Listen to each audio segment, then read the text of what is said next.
Wyoming, the cowboy state, land of rugged mountains, wide open prairies, and, apparently, legislators who've had way too much whiskey while drafting laws. You'd think a state with more antelope than people would keep things simple, but no. Wyoming has managed to create some of the most baffling, head-scratching laws you've ever heard. We're talking about rules so absurd, they make you wonder if anyone actually reads what they're signing. From bizarre restrictions on photography to downright insane prohibitions that'll make you question reality itself. These 33 laws prove that common sense took a permanent vacation somewhere around 1890. Buckle up, because Wyoming's legal code is about to blow your mind. Number 1. In Wyoming, it's illegal to take a photograph of a rabbit from January through April without a permit. Gee, yes, you read that correctly. The state has decided that bunnies need their privacy during specific months as if they're celebrities avoiding paparazzi. Apparently, Wyoming's rabbits have unionized and negotiated for a no photos clause in their seasonal contract. Want to capture that adorable cottontail hopping through your backyard in March? Better get your paperwork in order first, or you're looking at potential legal trouble. Because nothing says freedom like needing government permission to photograph wildlife on your own property. The bureaucracy involved is staggering. You'd have to contact the appropriate wildlife agency, fill out forms, potentially pay a fee, and wait for approval. All to take a picture of a rabbit. Meanwhile, you can photograph elk, moose, bears, and literally any other animal without restriction. But rabbits? Those fuzzy little lawbreakers get special treatment during their breeding season. Number 2. It's illegal to wear a hat that obstructs people's view in a public theater or place of amusement. Finally, a law that almost makes sense, except Wyoming took it to the extreme. This isn't just about those massive cowboy hats everyone associates with the state. We're talking about any hat that could potentially block someone's view. So if you've got a particularly tall hairdo tucked under a baseball cap, you might be a criminal. The imagery alone is hilarious. Imagine being escorted out of a movie theater by police because your Stetson was too tall. Wyoming apparently believes fashion crimes are real crimes. The enforcement mechanism raises questions too. Does the theater staff measure hat height? Is there a standardized obstruction test? What if you're sitting in the back row where your hat bothers nobody? The law doesn't account for these nuances. It's a blanket prohibition that treats all hats as potential public menaces. Number 3. You can't ski while intoxicated. On the surface, this sounds reasonable. Nobody wants drunk people careening down mountains. But here's the kicker. The law is so vaguely written that it could technically apply to someone who had a single beer 3 hours ago. Wyoming decided that the slopes needed the same legal treatment as highways because apparently the state's insurance lobbyists really earned their paychecks that year. The mental image of a cop at the top of a ski run with a breathalyzer is pure comedy gold. Picture ski patrol officers pulling people over mid-slope, asking them to perform sobriety tests in ski boots. Well, the whole concept falls apart under scrutiny. How impaired is too impaired for skiing? What's the legal limit? 0.08 like driving? And who's enforcing this on the mountain? The ski resorts certainly don't want law enforcement hassling their customers who just enjoyed a beer at the lodge. Number 4. In Cheyenne specifically, residents can't take showers on Wednesdays. Let that sink in. An entire day of the week has been declared shower-free by local ordinance. The reasoning behind this law has been lost to history, but one can only imagine it involved either a water shortage that ended decades ago or a very vindictive city council member who hated cleanliness. Either way, if you're in Cheyenne and it's Wednesday, you better hope you showered Tuesday night because the law says you're staying grimy until Thursday. The practical implications are absurd. What if you work a physically demanding job? What if you exercise? What if you just feel gross and need to shower? Too bad. The city of Cheyenne has decided that midweek hygiene is forbidden, and the enforcement would be nearly impossible. Are shower police going to break down doors checking for wet hair and steam? The law exists in a bizarre gray area where it's technically enforceable, but practically unenforceable. Number 5. It's illegal to use a firearm to fish. Wyoming looked at dynamite fishing and said, you know what? We need to be more specific. So now the law explicitly bans using guns to catch fish, because apparently enough people were out there shooting at trout that legislation became necessary. The cowboy state drew a line in the sand, or rather, in the stream. You can lasso cattle, sure. You can have a shootout at high noon if you're feeling nostalgic.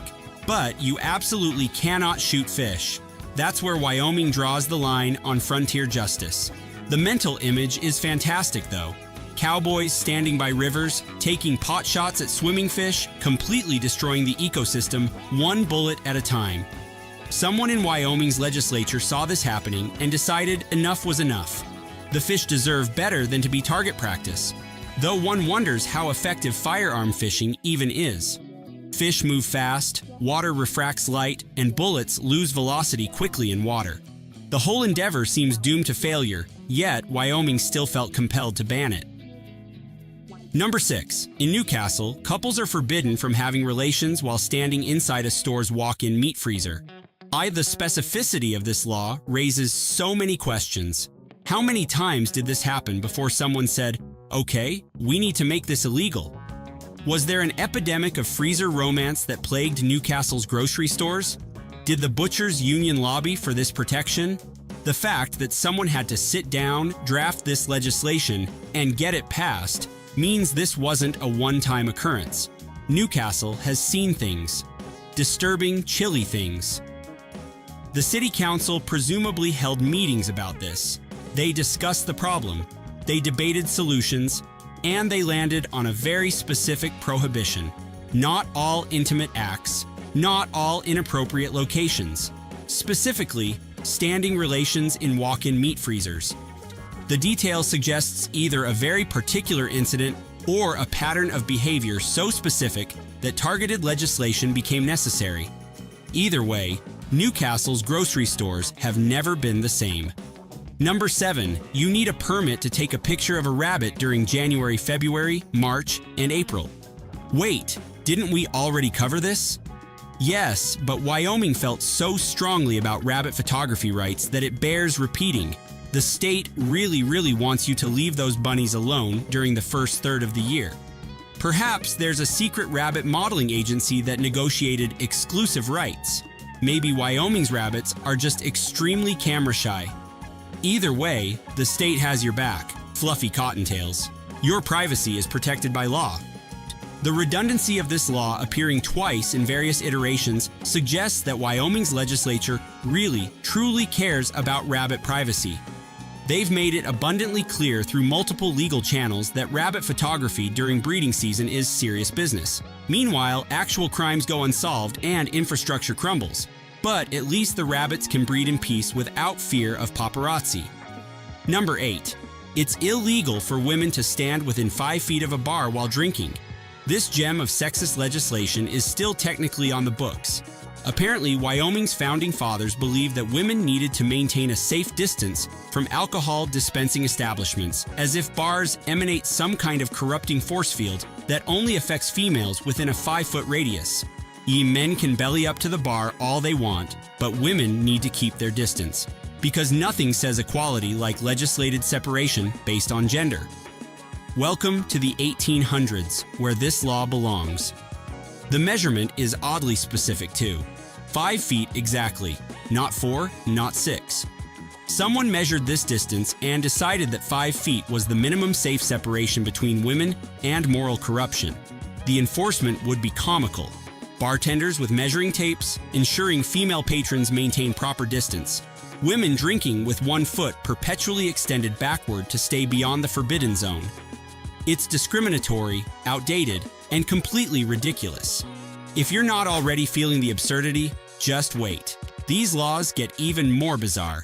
Make sure you're subscribed because you won't believe what's coming next. On number 9, a woman can't purchase a vehicle without her husband's permission in Wyoming. In the 21st century, where women are CEOs, astronauts, and world leaders, Wyoming's legal code apparently thinks they can't be trusted to buy a car without a man's approval. This law is a relic from an era when women couldn't even vote, yet here it sits, still legally enforceable. So ladies, if you're in Wyoming and eyeing that new pickup truck, better ask your husband first. The state insists on it. because apparently, vehicular purchases are just too complicated for the female mind to handle independently. The modern implications are staggering. Single women? Out of luck. Divorced women? Better find a male relative to approve your purchase. Widows? Your car buying days are over unless you remarry. The law makes no exceptions and shows no mercy. Wyoming's legislature has apparently decided that despite women being perfectly capable of voting, working, owning property, and making every other life decision, cars are where they draw the line on female autonomy. Number 10. In Wyoming, you can't operate a vehicle with ice picks attached to the wheels. Finally, a law that addresses a real and pressing concern that absolutely nobody has ever had. Who was out there rigging ice picks to their tires? What Mad Max dystopian scenario was Wyoming preparing for? The fact that legislators took time to specifically ban this practice means someone, somewhere, actually did it. And that person is a legend. They looked at their car and thought, you know what this needs? More stabbing capability. Wyoming said no. The engineering involved would be impressive though. Attaching ice picks to rotating wheels in a way that's both secure and effective takes creativity. This unknown Wyomingite pioneer saw a problem that nobody else recognized and created a solution so terrifying that the state had to intervene. Somewhere in Wyoming's archives is the story of why this law exists, and it's probably incredible. Was it for ice traction, intimidation, vehicular combat? We may never know. Number 11. Junk dealers can't make business transactions with intoxicated individuals. This law exists to protect drunk people from selling their possessions for far less than they're worth, which is actually thoughtful, until you realize that Wyoming felt the need to specifically legislate this for junk dealers only. Apparently, every other business can freely take advantage of intoxicated customers, but junk dealers crossed a line. Maybe there was an epidemic of drunk people trading family heirlooms for pocket change at scrapyards.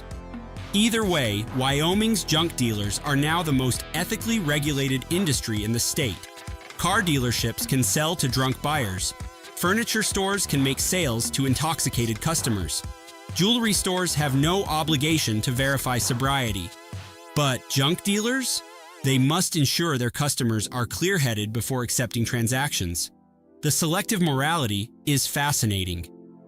Wyoming apparently believes that protecting people from bad junk deals is more important than protecting them from bad car purchases or bad investment decisions. Number 12.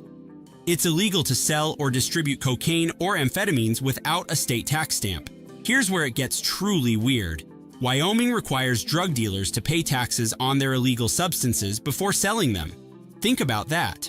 The state acknowledges that you're breaking federal and state law by possessing these drugs, but they want their cut of the profits first. It's like the government saying, we know you're committing serious crimes, but make sure you file the proper paperwork and pay your taxes. This law essentially creates a scenario where drug dealers could be arrested for tax evasion before drug trafficking. Al Capone would feel right at home. The logic creates a paradox. To get the tax stamp, you'd have to admit to possessing illegal drugs, but admitting possession is self-incrimination. So, the law requires criminals to incriminate themselves to pay taxes on crimes they're committing. It's bureaucratic insanity dressed up as revenue generation. Wyoming wants its money. Legality be damned. Number 13. In Cheyenne, you can't spit on the steps of a school. This law probably made sense back when spittoons were common and tobacco chewing was a widespread habit. But it's still on the books, which means technically, any bodily fluid expulsion on school steps is illegal. Sneeze on the stairs? Criminal. Drool a little while waiting for your kid? Lawbreaker. Wyoming has zero tolerance for moisture on educational infrastructure. The state takes its school step hygiene very seriously. The specificity is telling. Not sidewalks, not streets, not public buildings in general. Specifically, school steps. Cheyenne City Council apparently witnessed enough tobacco juice on school stairs that they decided legislative action was necessary. One imagines a disgusted council member standing at the school entrance, watching the steps turn brown with spit, and declaring that this ends today. And thus, a law was born. Number 14. Using a firearm to fish is illegal, but using explosives for construction near water is fine. Wyoming's priorities are crystal clear here. Shoot a fish? Absolutely not. Detonate explosives that will kill hundreds of fish? Go right ahead, as long as you're building something. The logic is bulletproof, assuming bulletproof means full of holes. This is the kind of legal reasoning that makes you wonder if legislators were actually paying attention when they voted. The double standard is remarkable. How one bullet killing one fish is a crime. One stick of dynamite killing hundreds of fish is construction. Intent apparently matters more than outcome. Wyoming has decided that ecological damage is acceptable as long as you're building infrastructure. But recreational fishing with unconventional methods? That's where the state draws its moral line. The fish probably don't appreciate the distinction. Number 15. You must make a loud noise before passing a car on the left. This law dates back to when cars were rare and horses were the primary mode of transportation. You'd honk or shout to warn the horse and buggy that a terrifying mechanical beast was about to zoom past. But it's never been officially repealed, which means technically, every time you pass someone on Wyoming's highways, you should be laying on your horn. Imagine the chaos if everyone actually followed this law. Interstate 80 would sound like a perpetual traffic jam of angry geese. The noise pollution would be unbearable, every passing maneuver accompanied by blaring horns. Truckers would develop hearing loss. Residents near highways would go insane. But the law remains, a relic of horse and buggy days that nobody bothered to remove from the books. You're halfway through this madness. Don't miss what's next. Subscribe now. Number 16. It's illegal to ride an ugly horse down the street. Now we're getting into truly subjective territory. Who determines if a horse is ugly? Is there an official state horse beauty inspector? Does Wyoming employ aesthetic evaluators who rate equine attractiveness? The law doesn't specify beauty standards, which means enforcement is entirely based on personal opinion. Your beloved mare might be gorgeous to you, but if a cop thinks she's homely, you're technically breaking the law. This is discrimination against aesthetically challenged horses, and frankly, it's horseism. The practical application is impossible. Beauty is subjective. One person's ugly horse is another person's majestic steed. Wyoming has created an unenforceable law based entirely on aesthetic judgment. It's like banning ugly cars or prohibiting unattractive pets. The concept falls apart immediately upon examination, yet there it sits in the legal code, judging horses for their appearance. Number 17. In Cheyenne, citizens can't shower on Wednesdays, but they also can't blow their noses in public. Cheyenne really has it out for basic hygiene. First, they banned midweek showers, and now they've outlawed public nose blowing. Apparently, Cheyenne's city council has a deep-seated aversion to bodily functions. Have allergies? Too bad. Caught a cold? Suffer silently. The city has decided that nasal discharge management is a private matter that should never be conducted where others might see. Because nothing says civilized society like forcing people to walk around with runny noses. The cumulative effect of Cheyenne's hygiene laws creates a nightmare scenario. No Wednesday showers means Thursday morning everyone is grimy. Add in the nose-blowing prohibition and you have a city full of unwashed people with runny noses suffering in silence. Cheyenne has accidentally created the perfect conditions for disease spread and general misery. Number 18. Interfering with a fire hydrant carries a $500 fine unless you're a firefighter. This law sounds perfectly reasonable until you realize it means literally any interaction with a fire hydrant is illegal. Leaned against one while tying your shoe? That's $500. Dog sniffed it during a walk? Technically, you interfered by allowing contact. Kid touched it out of curiosity? Better start a college fund for that fine. Wyoming treats fire hydrants like sacred totems that must never be approached by common citizens. Only the chosen firefighters may interact with these holy water dispensers. The definition of interfering is so broad that mere proximity could constitute a violation. Stand too close? Interference? Cast a shadow on it? Interference. Think about it too hard? Probably interference. Wyoming has elevated fire hydrants to protected status normally reserved for endangered species or historic monuments. Number 19. It's illegal to take a fish from a state park and use it as bait in the same state park. Wyoming has created a temporal paradox with this law. You catch a fish legally. That fish is now your property. But if you want to use it as bait, suddenly it's contraband. The fish's legal status changes based on your intentions, creating a quantum state of simultaneous legality and illegality. Schrodinger's fish, if you will. Wyoming's legislators accidentally stumbled into theoretical physics while trying to regulate fishing, and the result is beautifully absurd. The enforcement mechanism is unclear too. Do park rangers interrogate anglers about their plans for caught fish? Is there a bait inspection process? What if you leave the park with the fish and return later to use it as bait? Has it been legally laundered through the park boundary? The questions multiply faster than the fish. Number 20. You can't have relations in a walk-in freezer, but a store's parking lot at night is apparently fair game. Wyoming's decency laws have very specific boundaries. Inside the freezer? Absolutely not. Behind the dumpster in the parking lot? The law is mysteriously silent. This creates a hierarchy of inappropriate locations, with meat freezers at the top of the forbidden list. One has to wonder what happened to traumatize Wyoming's legislators so specifically about refrigerated spaces. Whatever it was, it left deep scars on the legal code. The temperature-based morality is fascinating. Cold environments are sexually prohibited. All but ambient temperature areas receive no such protection. Wyoming has decided that frozen food storage areas deserve more legal protection than public spaces. The produce section? Fair game. The frozen foods aisle? Criminal activity. Someone draw up a map of appropriate and inappropriate locations in Wyoming stores because the rules make no sense. Number 21. Buying or selling a human head is illegal, but only if you're not a licensed physician or dentist. This law acknowledges that there are legitimate reasons to possess human skulls, which is somehow both reassuring and deeply disturbing. Medical professionals get a pass, but everyone else needs to keep their skull collections empty. The specificity suggests that at some point, Wyoming had a problem with unlicensed head trafficking. Someone was running a black market skull operation, and the state had to intervene. The fact that this needed to be legislated is perhaps the most Wyoming thing ever. The medical exemption makes sense for educational purposes, but it raises questions about where doctors and dentists are acquiring these heads legally. Is there a licensed human head supplier? Does Wyoming regulate the legitimate skull market? And what happens if a medical professional retires?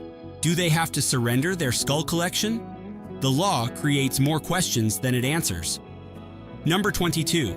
It's illegal to marry if you have a venereal disease. This law was clearly written during an era when medical privacy wasn't a concept and public health concerns overrode personal freedom. But it's still technically enforceable, which means Wyoming could theoretically require STD testing before issuing marriage licenses. Imagine trying to get a marriage license and being told you need a clean bill of health first. The romance, the intimacy, the mandatory medical screenings. Nothing says true love like state-mandated disease testing. The modern application would violate numerous privacy laws and medical ethics standards. HIPAA alone would make enforcement nearly impossible. But there it sits in Wyoming's legal code, a reminder that once upon a time, the state believed it had the right to determine who was medically fit for marriage. The enforcement mechanism would be a nightmare. Mandatory testing, self-reporting, honor system, nobody knows because nobody's tried to enforce it in decades. Number 23.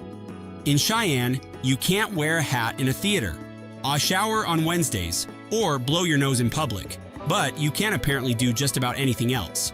Cheyenne has very specific pet peeves codified into law. The city is fine with most human behavior, but these three things, absolutely not. One imagines a very particular city council member who had traumatic experiences with tall hats, midweek showers, and public nose blowing, and they dedicated their political career to ensuring nobody else would suffer the same fate. The selectivity reveals a city with bizarre priorities. Public urination, not specifically prohibited. Loud music at 3 in the morning, no law against it. But blow your nose in public? You've crossed a line. Cheyenne's legal code reads like a personal vendetta list turned into municipal ordinances. Number 24. Using a lasso to catch a fish is technically legal, since the law only bans firearms. Wyoming banned guns for fishing, but left a massive loophole for every other ridiculous fishing method. Lasso? Go for it. Bow and arrow? Unclear, but probably fine. Trained bear? The law doesn't say you can't. Wyoming accidentally created a legal framework where the most absurd fishing methods are allowed as long as they don't involve bullets. Cowboys everywhere are now wondering if they can rope trout like calves. The mental imagery is spectacular. A skilled cowboy standing by a stream, lasso in hand, waiting for the perfect moment to rope a swimming fish. It would take incredible timing and skill, but Wyoming law says it's perfectly legal. Meanwhile, firing a single bullet at a fish is prohibited. The state has accidentally encouraged the development of ridiculous alternative fishing techniques. Number 25. Skiing drunk is illegal, but sledding drunk is fine. Wyoming draws very specific lines about which winter activities require sobriety. Skis? You better be sober. Sled? Drink up. The logic here is that skis are somehow more dangerous than sleds, which anyone who's ever lost control of a sled would dispute. But Wyoming has spoken, and the law is clear. If you want to day drink and play in the snow, choose your equipment carefully. The distinction makes no practical sense. Both activities involve sliding down snowy hills at high speeds with minimal control. Both can result in serious injury. But Wyoming's legislature apparently believes that skis confer some additional danger that sleds don't possess. Maybe it's the poles. Maybe it's the bindings. Whatever the reasoning, Wyoming has created a two-tier system of snow sport sobriety requirements. Number 26. You can't deny someone a glass of water. This law is actually kind of nice. Wyoming mandates basic human decency by requiring people to provide water when asked. In a state known for harsh weather and wide open spaces, this makes sense. It's a remnant of frontier hospitality codified into law. Of course, it only specifies water. You can deny someone food, shelter, or medical attention, but water? That's sacred. Wyoming might have some bizarre laws, but at least they won't let you die of thirst. The law reflects the state's harsh climate and vast distances. In Wyoming's early days, denying someone water could be a death sentence. The law ensures that basic survival resources are available to anyone who needs them. It's one of the few Wyoming laws that's both sensible and humane. Number 27. It's illegal to negligently cut off someone's ear.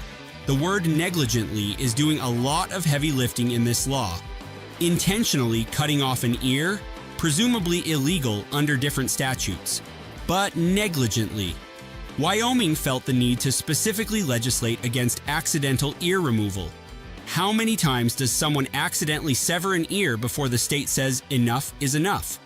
What profession or hobby in Wyoming involves such a high risk of ear loss that legislation became necessary?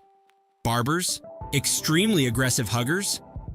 The mind reels. The specificity suggests a pattern of ear-related incidents that forced legislative action.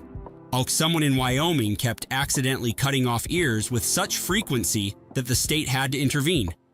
The backstory behind this law must be incredible. Number 28. In Newcastle, the freezer law is still talked about more than any other ordinance. The city has accidentally made itself famous for one very specific prohibition. Tourism boards hate it. Local businesses embrace it ironically. And couples everywhere now know that if they're in Newcastle and feeling frisky, the meat freezer is off limits. The law has given the town a unique identity. They're not just another Wyoming city, they're the city that had to ban freezer intimacy. That's a legacy. Newcastle has leaned into its notoriety. Local restaurants joke about it. Gift shops sell merchandise referencing it. The city that wanted to eliminate inappropriate freezer behavior has instead immortalized it through legislative overreach. Sometimes trying to ban something just makes it more memorable. Number 29. You can't operate a vehicle in reverse for more than a certain distance. Wyoming places limits on how far you can drive backwards, which raises the question of who is backing up for miles at a time. Was there an epidemic of reverse-only drivers terrorizing the highways? Did someone lose a bet and have to drive across the state in reverse? The law exists, which means someone did something so ridiculous that legislators had to step in. Somewhere in Wyoming's history is a person who drove backwards for so long that they changed traffic law forever. The distance limit isn't even specified clearly, creating confusion about how far is too far. 1 block, 1 mile, 10 miles? Nobody knows for certain, but Wyoming has definitely decided there's a limit. Number 30. Interfering with livestock is illegal, but the definition of interfering is incredibly vague. Does looking at a cow count? What about walking near sheep?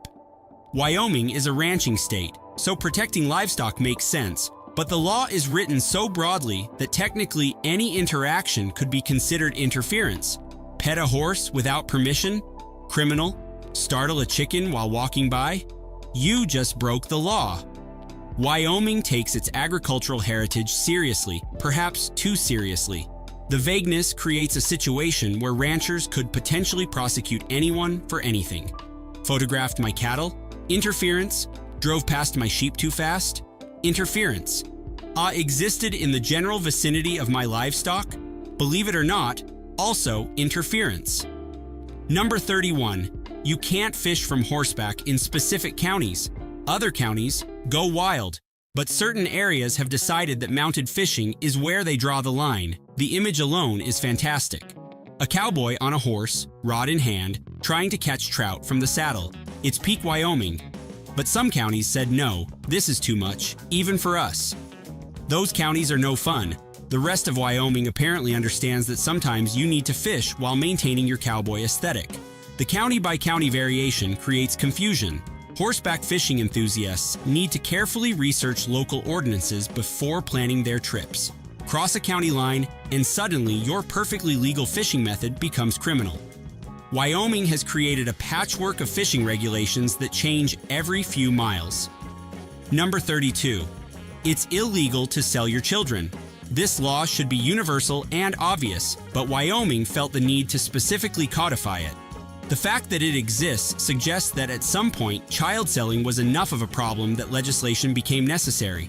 Dark, disturbing, and thankfully on the books.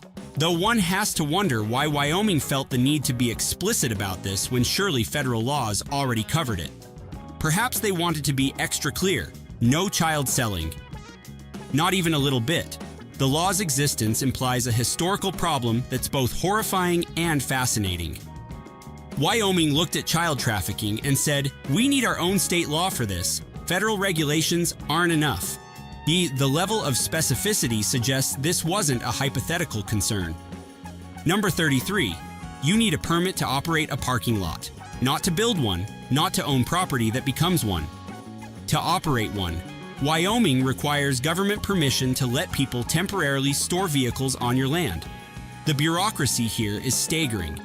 Imagine owning a business, having extra space, and wanting to let customers park. Wyoming says not without paperwork. Get your permits, pay your fees, and make sure everything is properly licensed. Because nothing screams freedom like needing state approval to let cars sit on your property. The regulatory burden on small businesses is absurd. Own a restaurant with parking? Permit required. Church with a parking lot? Better have your license. Even private property owners face potential violations if they let too many people park without proper authorization. And there you have it, 33 laws that prove Wyoming's legislators have either the best or worst sense of humor in the nation. From rabbit photography permits to freezer intimacy bans, the cowboy state has created a legal landscape that defies all logic and explanation. These laws are real, they're still on the books, and they paint a picture of a state that's equal parts frontier justice and bureaucratic absurdity. Wyoming wanted to preserve its Wild West heritage while simultaneously regulating every conceivable aspect of human behavior, and the result is this glorious mess of contradictory, confusing, and completely insane legislation. If you enjoyed this deep dive into Wyoming's legal insanity, smash that like button and subscribe. You won't believe what other states have hiding in their law books, and trust me, you don't want to miss it.